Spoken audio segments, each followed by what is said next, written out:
मेरे प्यारे छात्र छात्राएं, नौजवानों, तरुण तरुणियों, आज हम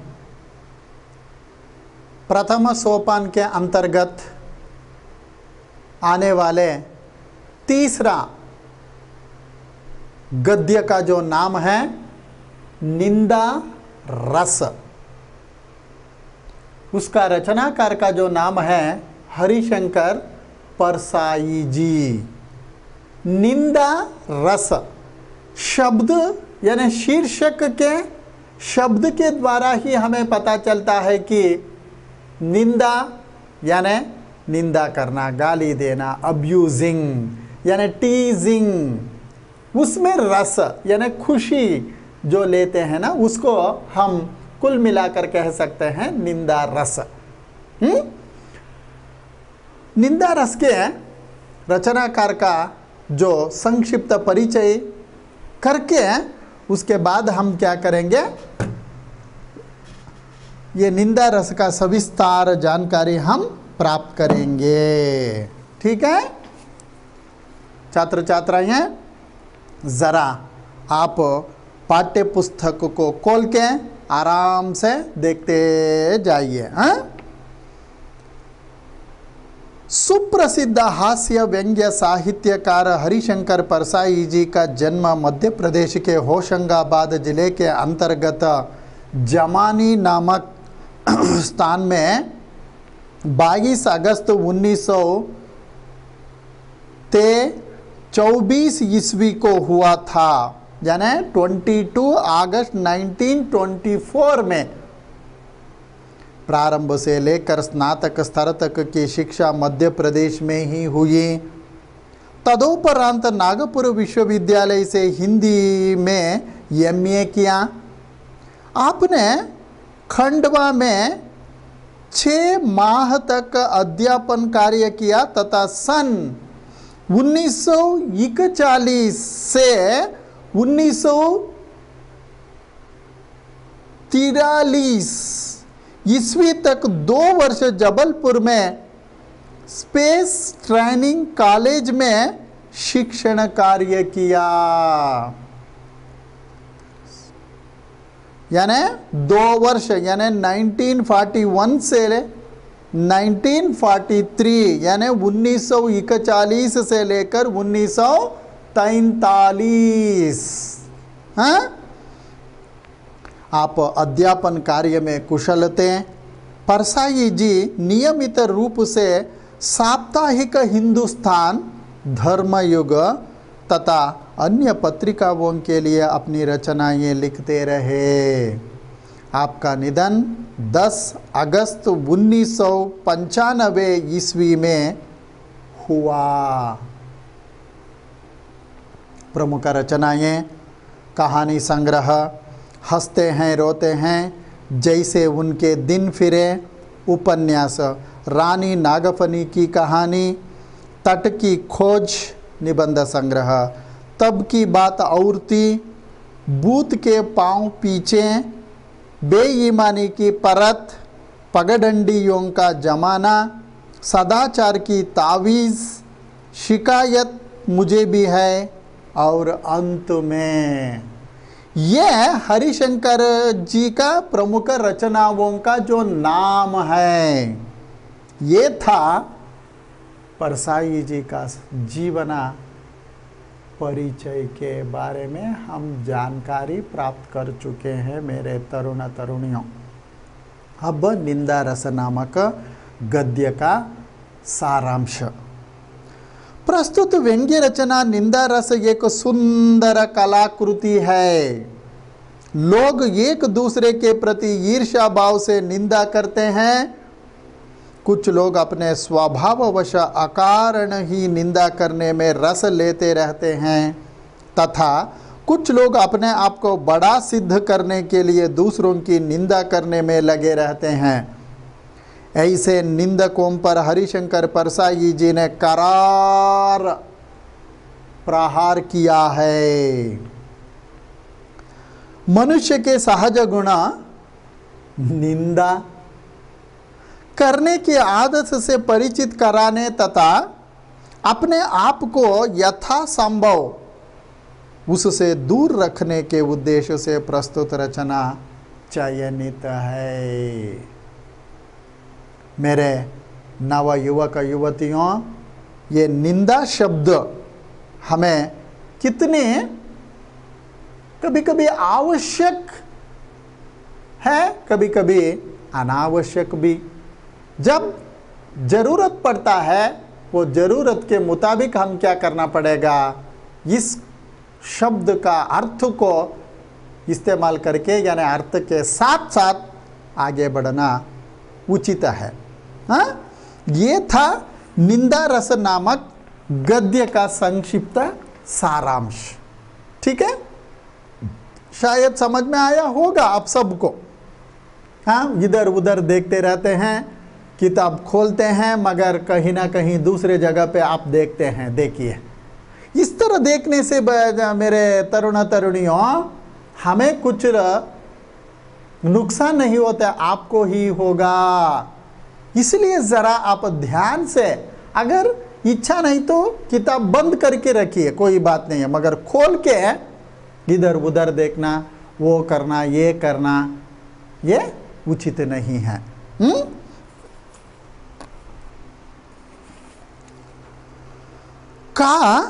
कई महीने बाद आए थे। सुबह चाय पीकर अखबार देख रहा था कि वे तूफान की तरह कमरे में घुसे। इतना जोरदार से इनके कमरे में घुसे। साइक्लोन की तरह मुझे अपनी भुजाओं को जकड़ा तो मुझे धृतराष्ट्र की भुजाओं में जकड़े भीम के पुतले की याद आ गई। यह धृतराष्ट्र की ही जकड़ थी।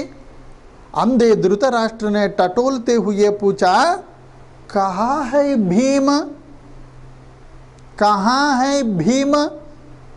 आ बेटा, तुझे कलेजे से लगा लूं। और जब भीम का पुतला उनकी पकड़ में आ गया तो उन्होंने प्राणघाती स्नेह से उसे जकड़कर चूर चूर कर डाला। कौन? महाभारत में एक घटना को हमारे गद्यकार हरिशंकर परसाई जी यहाँ पे इस्तेमाल किया गया है।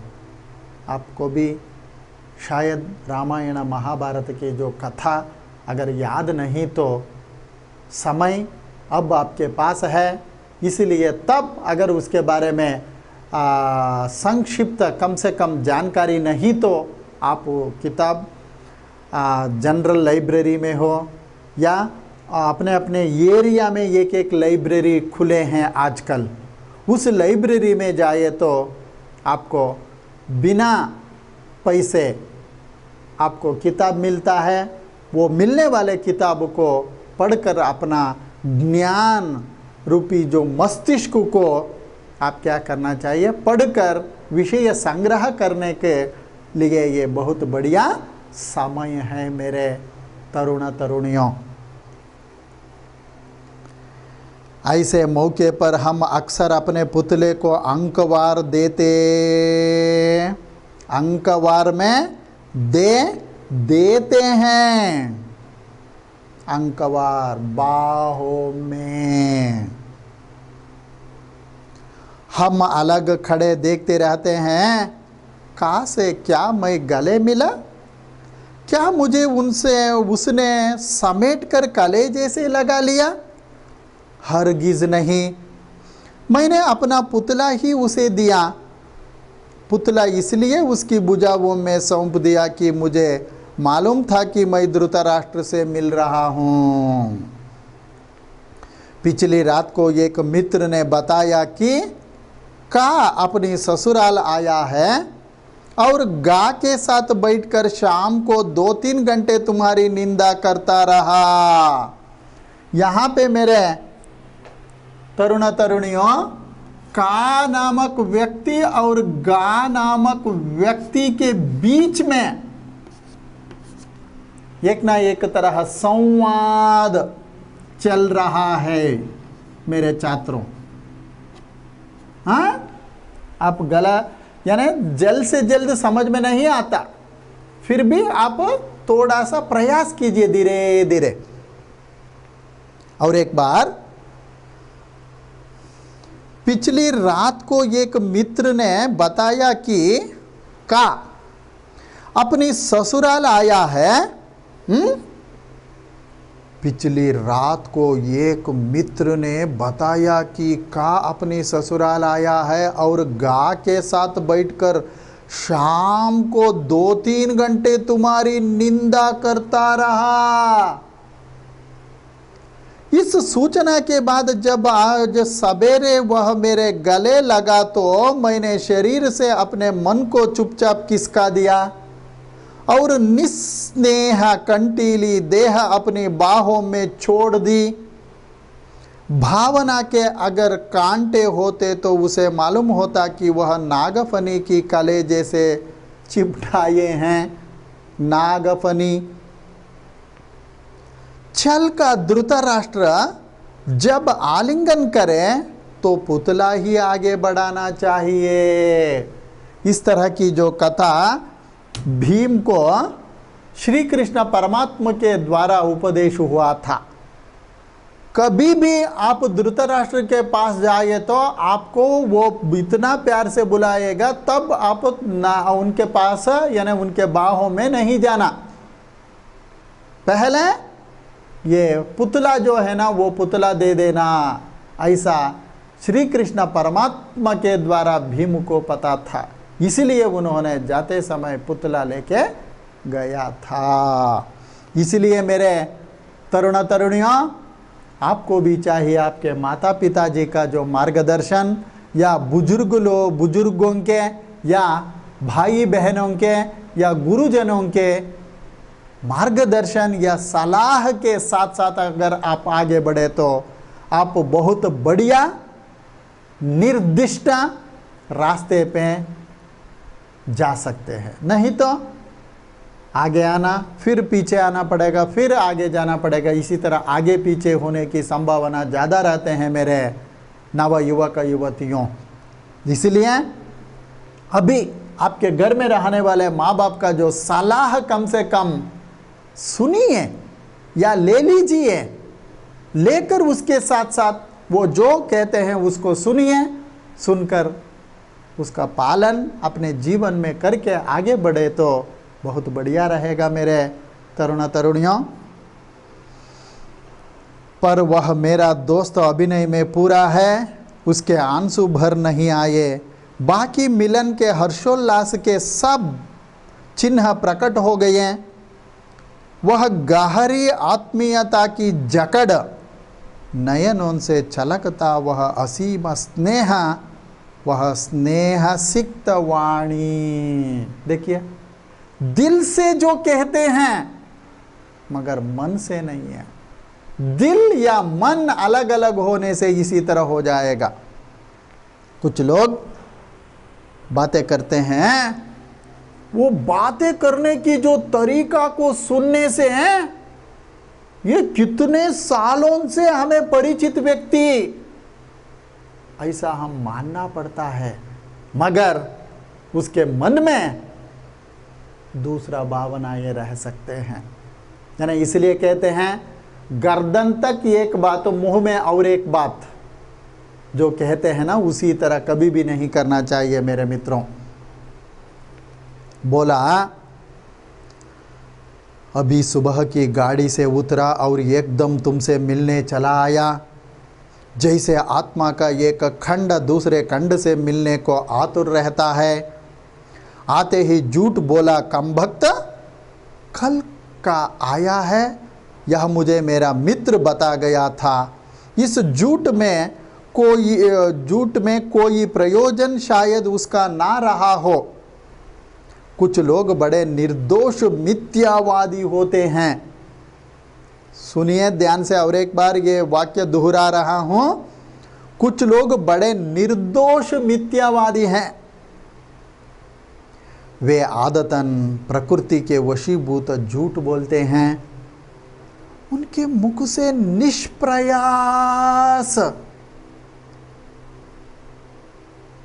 निष्प्रयोजन झूठ ही निकलना यानी निकलता है। मेरे एक रिश्तेदार ऐसे हैं, वे अगर बंबई जा रहे हैं और उनसे पूछे तो वे कहेंगे कलकत्ता जा रहा हूँ। ठीक बात उनके मुंह से निकल ही नहीं सकती। का भी बड़ा निर्दोष, ये का नामक व्यक्ति जो है ना, ये निर्दोष है। हाँ? सहज स्वाभाविक मिथ्यावादी। मिथ्यावादी का जो मतलब है झूठ बोलने वाला, यानी लेयर जो कह सकते हैं, लेयर। हाँ? थोड़ा प्रोनाउंसिएशन, अंग्रेजी के प्रोनाउंसिएशन थोड़ा हेर फेर होने से आप समझना चाहिए कि हिंदी में कह रहा हूँ ना, झूठ बोलने वाला। मिथ्यावादी का मतलब है झूठ बोलने वाला। वह बेटा कब आए, कैसे हो, वगैरह के बाद उसने गा की निंदा आरंभ कर दी। मनुष्य के लिए जो भी कर्म जघन्य हैं वे सब गा पर आरोपित करके, गा पर आरोपित करके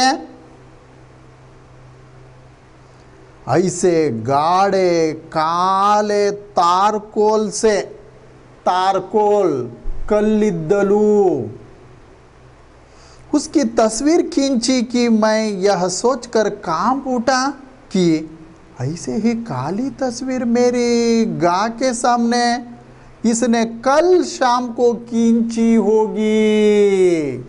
देखो, तस्वीर खींची होगी।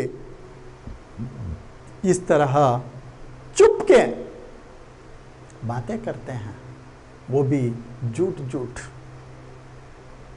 इससे फायदा नहीं है। चुपके बातें, ये झूठ बातें करने के बदले चुपचाप रहिए, आपका मूल्य तो कहीं भी नहीं जाएगा। उसके बदले चुपचाप अनावश्यक बातें करने से क्या फायदा मेरे तरुण तरुणियों।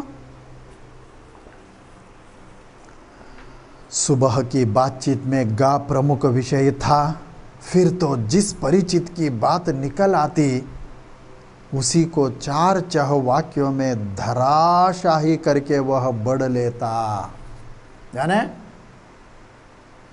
ऊंचा चढ़ाकर, यानी बढ़ चढ़ाकर उसको बारे में बातें जो करते हैं, उसको उन्होंने उनके बारे में इस तरह बड़ा चढ़ाकर बहुत प्रशंसा के साथ साथ बातें करते हैं। अद्भुत है मेरा यह मित्र, उसके पास दोषों का कैटलॉग है, कैटलॉग। देखिए, अगर आप पेंट अंगड़ी में जाओ, दुकान में जाओ या दूसरा दुकान में जाइए तो कैटलॉग दिखाइए, वैसा आप पूछे तो आपके हाथ में दे देते हैं। उसी तरह यहां पर ये मित्र के पास दोषों का कैटलॉग है।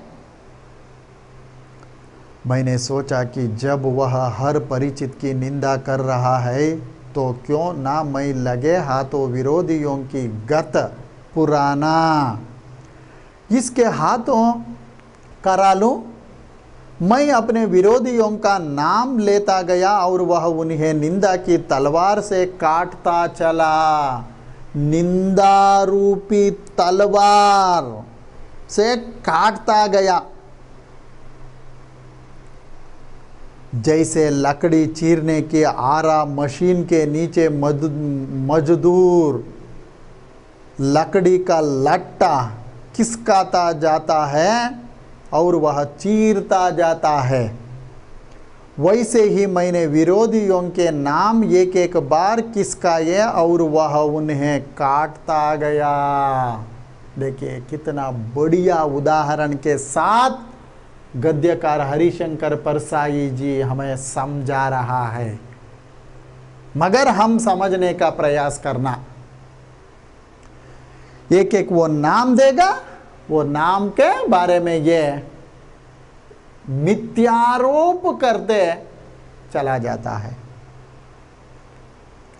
कैसा आनंद था दुश्मनों को रणक्षेत्र में एक के बाद एक कटकर गिरते हुए देखकर योद्धा को ऐसा ही सुख होता होगा।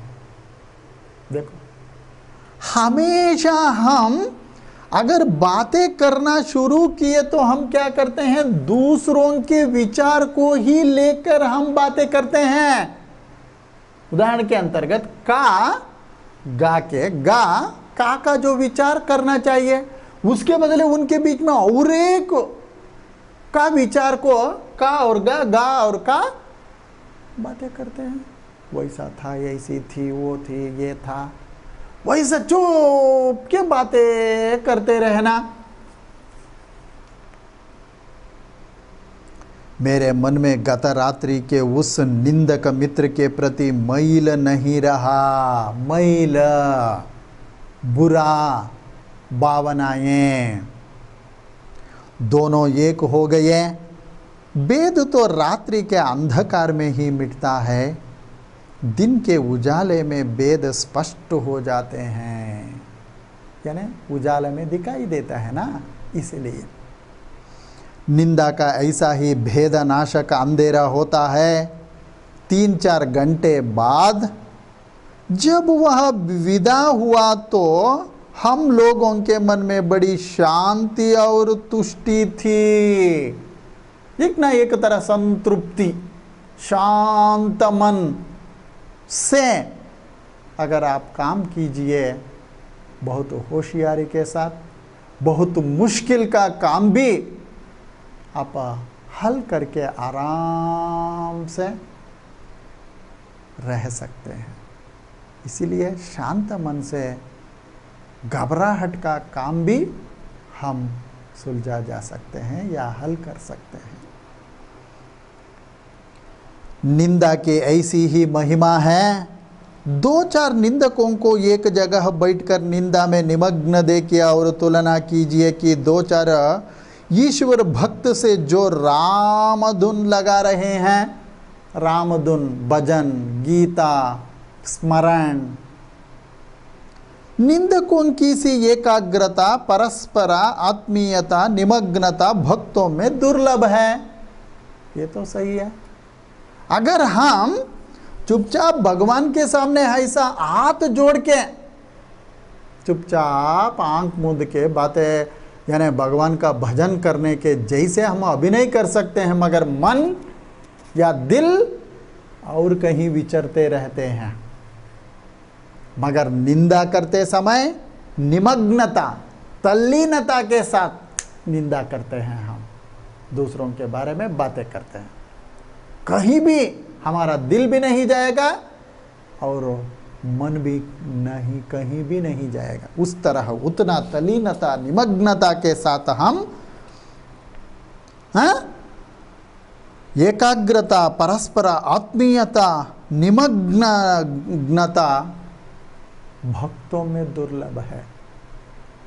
हमारा जीवन को तरक्की की ओर लेकर जाने के लिए जब हम भगवान के सामने प्रार्थना करते हैं, तब इस तरह भावना ये रहना चाहिए। मगर इस तरह रहना बहुत दुर्लभ, बहुत कम है। मगर निंदा करते समय वो रहेगा जरूर। इसलिए संतों ने निंदकों को आंगन कुटी चवाए, यानी चबाए पास रखने की सलाह दी है। कबीरदास जी भी कह चुके हैं ना, निंदक नियरे राखिए, आंगन में कुटी चबाए। क्यों? बिना पानी, बिना साबुन हमको स्वच्छ जो कर सकते हैं उनके द्वारा। इसलिए निंदक जो रहेगा ना, उनका बात हम कान खोल के सुनना चाहिए, उसको अपोज नहीं करना चाहिए, विरोध प्रकट नहीं करना चाहिए। वो बात को सुनकर हमारा जीवन में हमें पता ना रहने वाला गुण उनके द्वारा हमें पता चलता है ना, तब उसको सुधर के, सोचकर, समझकर आगे बढ़ना चाहिए। इसीलिए कबीरदास हो या कबीरदासी का जो 2 पंक्ति हरिशंकर परसाई जी भी इस्तेमाल कर चुके हैं। कुछ मिशनरी निंदक मैंने देखे हैं, उनका किसी से बैर नहीं, द्वेष नहीं, वे किसी का बुरा नहीं सोचते हैं, पर 24 घंटे वे निंदा कर्म में बहुत पवित्र भाव से लगे रहते हैं। देखो ये वाक्य को पढ़ते जाते समय कभी क्या कहने जा रहे हैं वैसा हमें समझ लगता है, मगर वो देखो वो भी पवित्र भाव से निंदा करने में लगे रहते हैं। उनकी नितांत निर्लिप्तता, निष्पक्षता इसी से मालूम होती है कि वे प्रसंग आने पर अपने आप की पगड़ी भी उसी आनंद से उछालने हैं, यानी उछालते हैं जिस आनंद से अन्य लोग दुश्मन की निंदा इनके लिए टानिक होती है।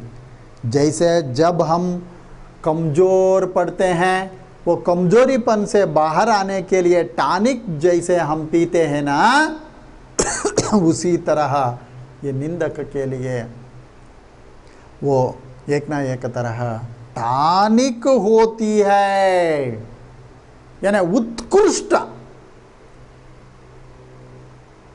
विचार मानकर इस तरह निंदा की बातें करते रहते हैं।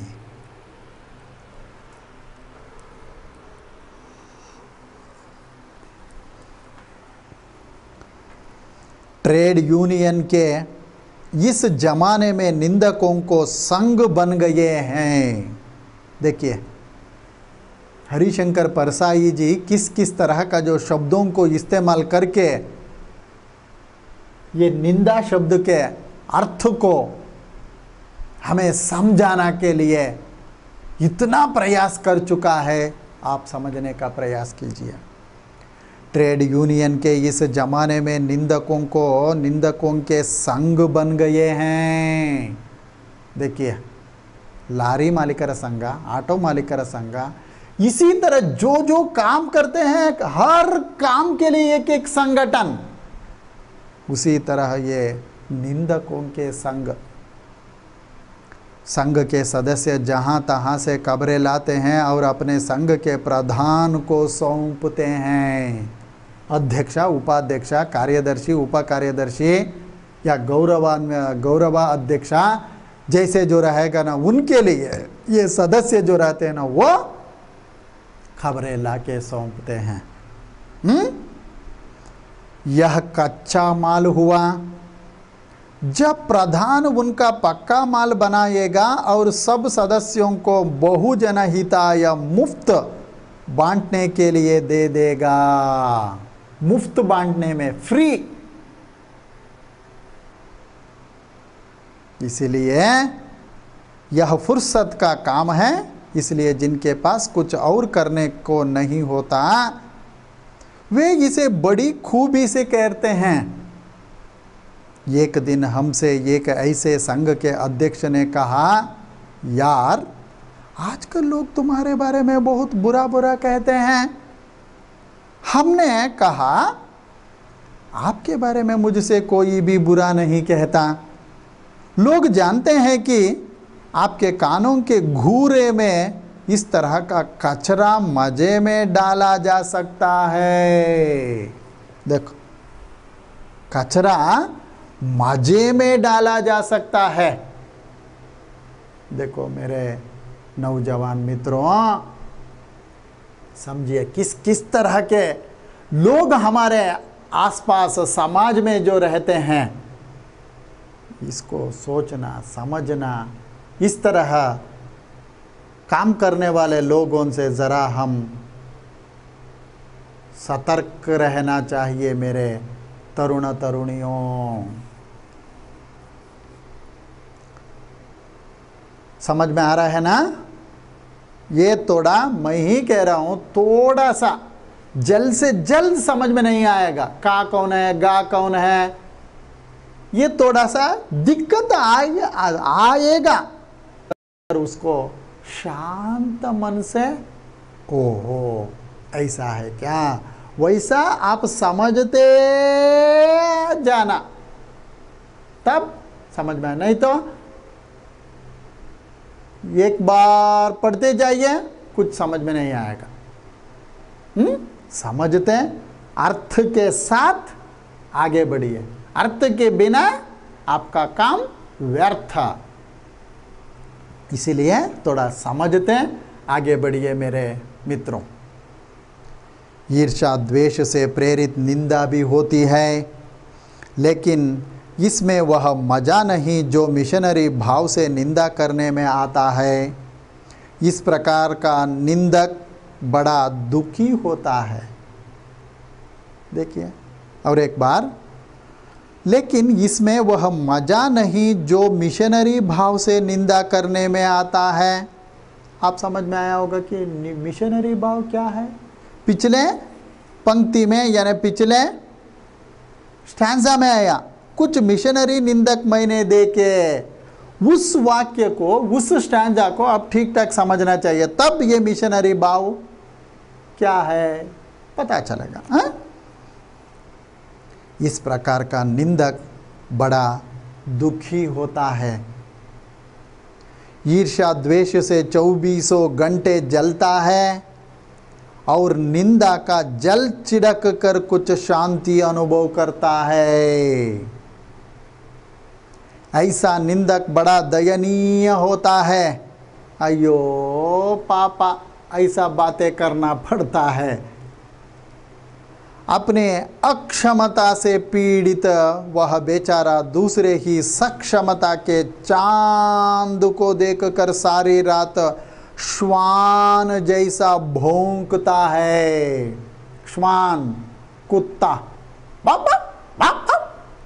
वैसा निंदा करते रहते हैं। ईर्ष्या द्वेष से प्रेरित निंदा करने वाले को कोई दंड देने की जरूरत नहीं है। जुल्माना या जुर्माना देने की जरूरत नहीं है, वो काम ही दंड का जो काम है। वह निंदक बेचारा स्वयं दंडित होता है, स्वयं अपने आप, बिना पैसे। आप चैन से सोचिए, और वह जलन के कारण सो नहीं पाता। जलन, होट्टे किच्चू, नींद करने नहीं छोड़ता वो। उसे और क्या दंड चाहिए? निरंतर अच्छे काम करते जाने से उसका दंड भी सख्त होता जाता है, कठोर होते जाएगा। जैसे एक कवि ने एक अच्छी कविता लिखी, ईर्ष्याग्रस्त निंदक को कष्ट होगा। अब अगर एक और अच्छी लिख दी तो उसका कष्ट दुगना हो जाएगा, दुगना, डबल हो जाएगा। इसीलिए हम क्यों इस तरह का झूठ मूठ के साथ निंदा करना, ये उचित है क्या? जरा सोचिए मेरे नौजवानों, ये ठीक नहीं है। फिर भी हम तो कहते हैं, हरिशंकर परसाई जी निंदा शब्द का सविस्तार अर्थ हमें बता रहे हैं, किस किस तरह का जो निंदा करने वाले लोग समाज में रहते हैं। ये पढ़ने के बाद भी हम बातें करना छोड़ते हैं क्या दूसरों के बारे में? नहीं है। निंदा का उद्गम ही, देखो उद्गम, उत्पन्न, आरंभ हीनता और कमजोरी से होता है। हीनता और कमजोरी से ही निंदा का जो उद्गम होता है। मनुष्य अपनी हीनता से दबता है। वह दूसरों की निंदा करके ऐसा अनुभव करता है कि वे सब निकृष्ट हैं और वह उनसे अच्छा है। उसके अहम की इससे तुष्टि होती है। बड़ी लकीर को कुछ मिटाकर छोटी लकीर छोटी लकीर बड़ी बनती है। ज्यों ज्यों कर्म क्षीण होता जाता है। बड़ी लकीर को देखिए इस तरह, इसको हम मिटाकर छोटा कर सकते हैं, है ना। उसी तरह जो जो कर्म क्षीण होता जाता है, त्यों त्यों निंदा की प्रवृत्ति बढ़ती जाती है। कठिन कर्म ही ईर्ष्या द्वेष और उनसे उत्पन्न निंदा को मारता है। इंद्र बड़ा ईर्ष्यालु माना जाता है क्योंकि वह निठल्ला है, नाचिकेने इल्ला। स्वर्ग में देवताओं को बिना उगाया अन्न, बे बनाया महल और बिना बोए फल मिलते हैं। देखिए, फल मिलते हैं। और एक बार, क्योंकि इंद्र निठल्ला है, स्वर्ग में देवताओं को बिना उगाया अन्न, बे बनाया महल और बिन बोए फल मिलते हैं। हाँ, इसलिए अकर्मण्यता में उन्हें अप्रतिष्ठित होने का भय बना रहता है। अप्रतिष्ठित होने का जो भय रहता है, इसलिए कर्मी मनुष्यों से उन्हें ईर्ष्या होती है। कर्मी, काम करने वाले, निरंतर जो काम करता है उसको इंद्र देखने से इंद्र के मन में गुदगुदी। निंदा कुछ लोगों की पूंजी होती है। बड़ा लंबा चौड़ा व्यापार फैलाते हैं वे इस पूंजी से। पूंजी यानी कैपिटल इन्वेस्टमेंट, बंडवाड़ा। कई लोगों की प्रतिष्ठा ही दूसरों की कलंक कथाओं के पारायण पर आधारित होती है। और एक बार, कई लोगों की प्रतिष्ठा ही दूसरों की कलंक कथाओं के पारायण पर आधारित होती है। बड़े रस विभोर होकर वे जिस तिस की सत्य कल्पित कलंक कथा सुनाते हैं और स्वयं को पूर्ण संत समझने की तुष्टि का अनुभव करते हैं। तुष्टि, तृप्ति का जो अनुभव करते हैं, मैं जो बोलूँगा वो सत्य ही बोलूँगा, झूठ नहीं है, मेरे मुताबिक वो वैसा मैं समझ सकता हूँ, मगर निंदक के सामने मैं जितना सत्यवादी हूँ उनके द्वारा हमें पता चलता है। आप इनके पास बैठिए और सुन लीजिए। बड़ा खराब जमाना आ गया, बड़ा खराब जमाना आ गया। तुमने सुना फला और अमुक। अपने चरित्र पर आंख डालकर देखने की उन्हें फुर्सत नहीं होता। खुद का काम वो करने के लिए उनके पास समय नहीं रहता, मगर दूसरों का काम करने के लिए ज्यादा समय आएगा क्या। ये कहानी याद आ रही है। एक स्त्री किसी सहेली के पति की निंदा अपने पति से कर रही है। समझिए, एक स्त्री किसी सहेली के पति की निंदा अपने पति से कर रही है। बड़ा उचक्का दगाबाज आदमी है, बेईमानी से पैसा कमाता है, बेईमानी से। कहती है कि मैं उस सहेली की जगह होती तो माई से पति को त्याग देती। निंदा करने में ये बहुत खुशी, यानी एक ना एक तरह लगन। मगर तब उसका पति उसके सामने यह रहस्य खोलता है कि वह स्वयं बेईमानी से इतना पैसा कमाता है। देखिए, जो ईमानदारी के साथ ईमानदार के साथ जो रहेगा ना, वो ज्यादा से ज्यादा बातें भी नहीं करेगा, दिखावा नहीं करेगा, घमंड नहीं करेगा। मुफ्त में जो मिलेगा ना वो लेकर इसी तरह घमंड जो करते हैं। सुनकर स्त्री स्तब्ध रह जाती।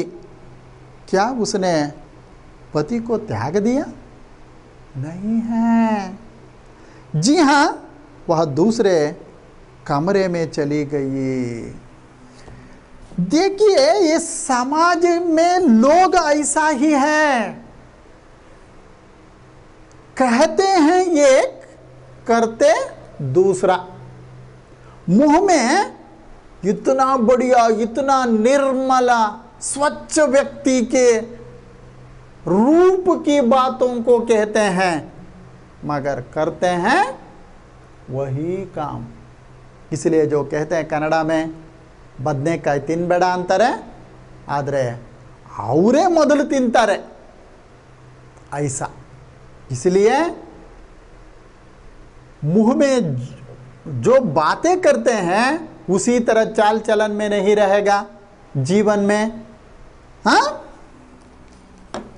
मुंह में ये कथनी और करनी में इतना फर्क रहेगा।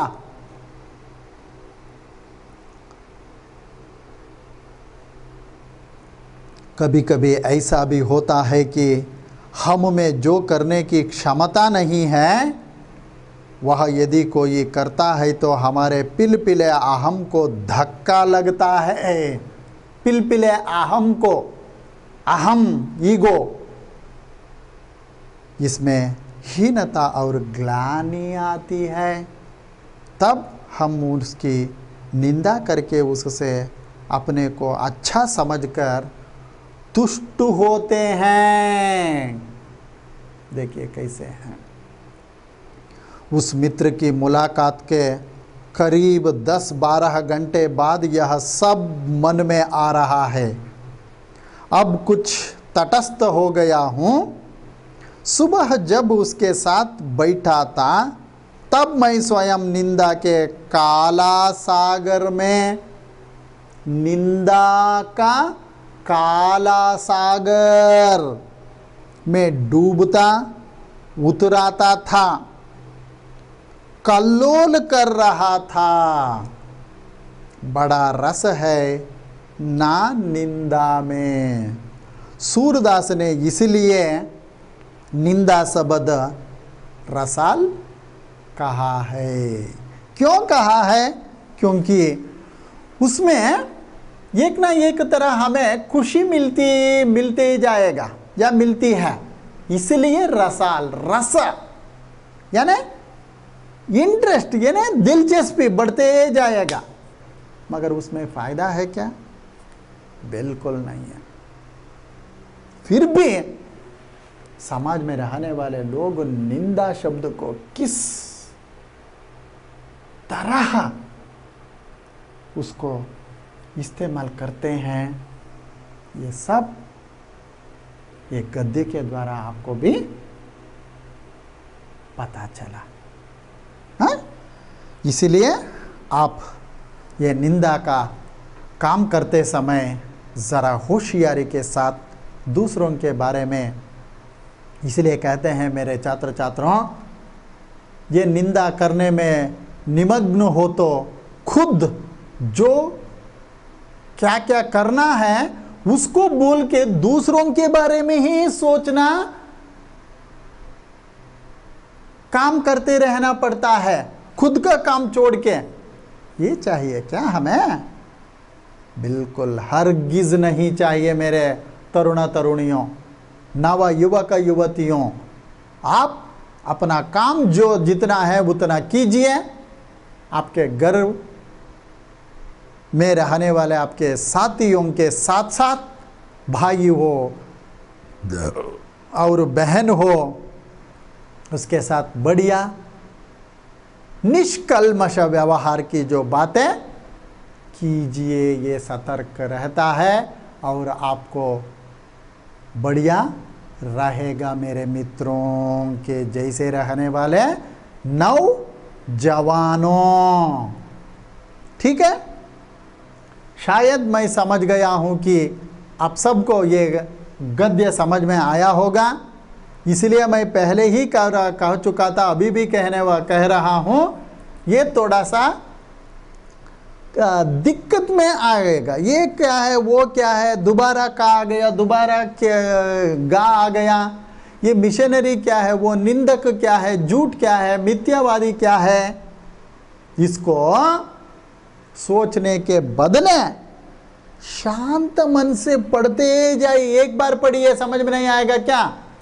इसलिए मैं हमेशा कहता हूं, वो भी प्रथम पीयूसी के मेरे नौजवानों को हाथ में हमेशा के लिए पेंसिल रखिए, जो समझ में नहीं आएगा रेखांकित करते जाइए। इसके बारे में किसी को पता रहेगा ना, आपके घर में माँ बाप को अगर पता रहे तो पूछ लीजिए, नहीं तो जब आप कॉलेज आओगे ना, या आइए कोई बात नहीं, 1 घंटा के या 2 घंटा के लिए आपके 2-3 सब्जेक्ट का जो इस तरह का जो संशयों को लेके आपके माँ बाप के साथ कॉलेज आइए, कुछ नहीं होगा, उसको दूर कीजिए, दोबारा घर वापस जा सकते हैं। इस तरह आप ये कोरोना का जो समय को आप सदुपयोग करना बेहतर है मेरे प्यारे नव युवक युवतियों। अभी प्रश्नों का उत्तर बताऊंगा, लिखते जाइए। धृतराष्ट्र की भुजाओं में कौन सा पुतला जकड़ गया था? वेरी गुड, ये तीसरा बेंच वाले कह रहे थे, देखिए भीम का पुतला, भीम का पुतला। दूसरा, पिछली रात का गा के साथ बैठकर क्या करता रहा? निंदा, निंदा।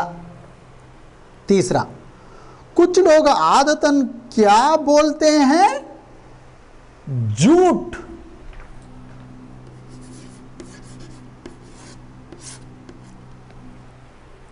मेरे प्यारे प्रथम पीयूसी के नव युवक युवतियों, पहला टेस्ट का जो पेपर मैं देखा, कुछ बच्चे यानी बहुत कम छात्रों के लिखावट बढ़िया है, मगर 90% प्रथम पीयूसी के मेरे प्यारे तरुण तरुणियों, हैंड राइटिंग यानी लिखावट के बारे में आप बहुत सुधरना ही है।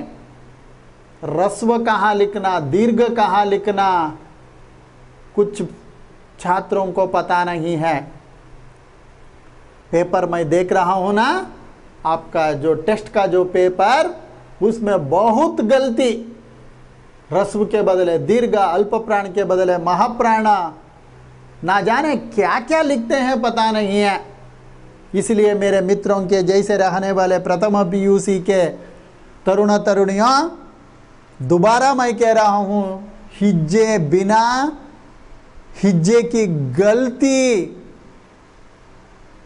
के रीति लिखने के अभ्यास कीजिए। चुप के आप इतना लिखिए, मगर उसमें बहुत गलतियां रहते हैं। ये गलतियों को सुधारने के लिए ध्यान से लिखना चाहिए। झूठ ये लिखना, उसके बदले ये लिखने से अर्थ अनर्थ हो जाएगा मेरे नव युवक युवतियों। इसलिए और एक बार कह रहा हूं, लिखावट के बारे में बहुत ध्यान देना ही है, नहीं तो मिलने वाला अंक बहुत कम रहेगा। चौथा, लेखक के मित्र के पास दोषों का क्या है? Catalogue, catalogue. पांचवा, लेखक के मन में किसके प्रति मैल नहीं रहा?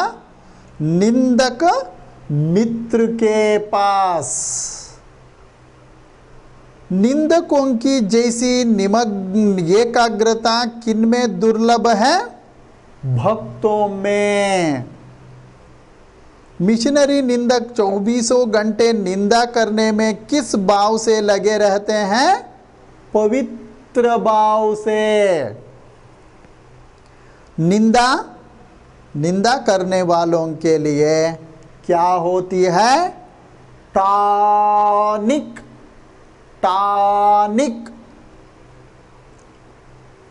नाइन्थ वन, निंदा का उद्गम किससे होता है? हीनता और कमजोरी। कमजोरी नहीं लिखी है, री। कौन बड़ा ईर्ष्यालु माना जाता है? इंद्र। हाँ, उसको भी इंद्रा कैसे लिखना? देखिए छात्रों, ई दा बाद में राव ऐसा लिखना चाहिए मेरे मित्रों। छात्र छात्राएं जरा सोच कर लिखिए। इंद्र, हाँ, पहले अर्धाना, बाद में दा लिखिए, बाद में दा के नीचे भाग में रावत देना चाहिए। यह है विजाति वत्तक्षर कह सकते हैं। ये विजाति वत्तक्षर को कहाँ कहाँ देना, ये भी जरा सोचिए, समझिए, लिखिए। ये पहला मेन का हो गया। दूसरा, धृतराष्ट्र का उल्लेख लेखक ने क्यों किया है? उसको पेज नंबर 25 में पहला 7 पंक्तियों में ही है। उसको चुन चुनकर बढ़िया लिखिए। मेरे तरुण तरुणियों, प्रथम पीयूसी बच्चों को समझ में नहीं है, हर सब्जेक्ट का जो रेडीमेड नोट्स मिल रहा है मगर हिंदी का क्यों नहीं मिला, ऐसा आप पूछ रहे हैं। वो गलत नहीं है मेरे तरुण तरुणियों, मगर मार्केट में हर तरह के हिंदी के जो दिग्दर्शन जो मिलते हैं उसका जो रेफर कर सकते हैं। नहीं तो मैं जैसे कहते जाऊंगा ना, उसको अनुसरण करने से वो दिग्दर्शन की जरूरत भी नहीं होगा मेरे नव युवक युवतियों। इसलिए थोड़ा काम कीजिए। काम का मतलब है लिखावट। एक बार पढ़िए, 2 बार लिखिए। दूसरा प्रश्न, निंदा की महिमा का वर्णन कीजिए। निंदा का महिमा देखिए, वो भी पेज नंबर 25 में लास्ट पैराग्राफ में है। देखिए, हाँ। नेक्स्ट, मिशनरी निंदक से लेखक का क्या तात्पर्य है? मिशनरी निंदक, पेज नंबर, रात्रि निंदक, मिशनरी निंदक, इधर ये देखा ना मैं कहाँ, हाँ, पेज नंबर 27 में 3rd पैराग्राफ में है। देखिए मेरे तरुण तरुणियों, ईर्ष्या द्वेष से प्रेरित निंदा भी होती है, लेकिन इसमें वह मजा नहीं जो मिशनरी भाव से निंदा करने में आता है। ये पैराग्राफ में उत्तर है। नेक्स्ट, निंदकों के संग के बारे में लिखिए। हाँ, पेज नंबर 27 जो है ना, वो 27 में ही थोड़ा सा उत्तर मिलेगा, उसको भी जोड़कर। हाँ, और पेज नंबर 28 में भी है, फर्स्ट पैराग्राफ में, निंदा कुछ लोगों की पूंजी होती है। इसको भी आप पहले पढ़िए, समझिए, बाद में अपने शब्दों में अपना नोट्स आप तैयार कीजिए। नेक्स्ट, ईर्ष्या द्वेष से प्रेरित निंदकों की कैसी दशा होती है? दशा पेज नंबर 28 में दूसरा पैराग्राफ में है, देखिए। निंदा को पूंजी बनाने वालों के बारे में लेखक ने क्या कहा है? पेज नंबर 28 में है, देखिए। हाँ, आप समझ सकते हैं। 5वां प्रश्न के लिए भी वही उत्तर और 8वां जो प्रश्न के लिए भी वही उत्तर, मत समझिए। ये है निंदा को पूंजी के लिए, ये 8वां जो प्रश्न के लिए पेज नंबर 28 में जो है उसको लिखना है। हाँ, 7वां, निंदा रस निबंध का आशय अपने शब्दों में लिखिए। आशय यानी समरी, सारांश, ठीक है, इस तरह लिखिए। थर्ड मेन, ससंदर्भ स्पष्टीकरण कीजिए। ये 5 है। ये ससंदर्भ स्पष्टीकरण कुछ बच्चे टेस्ट में बहुत बढ़िया लिखे हैं, कुछ बच्चे प्रसंग को ही भूलकर व्याख्या लिखते हैं। प्रसंग यानी उदाहरण के अंतर्गत कबीर दास के दोहे से लिया गया है, उसका रचनाकार है कबीर दास, या बड़े घर की बेटी नामक पाठ से लिया गया है, उसका रचनाकार है मुंशी प्रेमचंद। कुछ बच्चे लिखे हैं, कुछ बच्चे उसके बिना डायरेक्ट निबंध के जैसे जो लिख रहे हैं, लिख चुके हैं। आपसे मैं विनती करूंगा मेरे तरुण तरुणियों, दोबारा ऐसा गलती मत कीजिए या मत लिखिए। चौथा मेन, कोष्टक में दिए गए उचित शब्दों से रिक्त स्थान भरिए। प्रश्न भी है, उत्तर भी है। उसको किस प्रश्न का उत्तर किस शब्द में है, उसको सोचकर बहुत होशियारी के साथ जोड़ना, बस।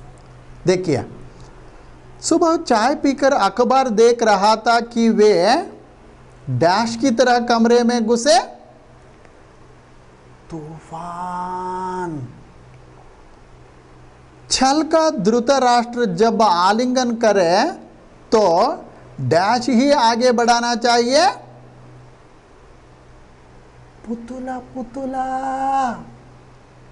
तीसरा, निंदा का ऐसा ही डैश अंधेरा होता है, भेदनाशक। चौथा, डैश से प्रेरित निंदा भी होती है, ईर्ष्या द्वेष। पांचवा, निंदा कुछ लोगों की डैश होती है, पूंजी। पूंजी बंडवाड़ा। वाक्य शुद्ध कीजिए। पांचवा मेन, ऐसी मौके पर हम अक्सर अपने पुतले को अंधकार में दे देते हैं। इसमें क्या गलती है? ऐसी है, उसको ऐसे लिखिए, बस। यही वाक्य शुद्ध करने की जो तरीका। हाँ, ऐसी के बदले ऐसे लिखिए। दूसरा, पर वह मेरा यानी मेरी दोस्त अभिनय में पूरा है, मेरी के बदले मेरा। नेक्स्ट, निंदा का ऐसी ही महिमा है, का के बदले की लिखना, निंदा की। नेक्स्ट, आपके बारे में मुझसे कोई भी बुरी नहीं कहता, बुरी के बदले बुरा। सूरदास ने इसलिए निंदा शब्द रसाल कही है, कही के बदले कहा। देखिए कितना सरल है। जिसको तकनीकी पता है उनको इजी ही इजी, नहीं तो मुश्किल ही मुश्किल। नेक्स्ट, अन्य लिंग रूप लिखिए। पुतला पुतली, मजदूर मजदूराइन, बेटा बेटी, पति पत्नी, स्त्री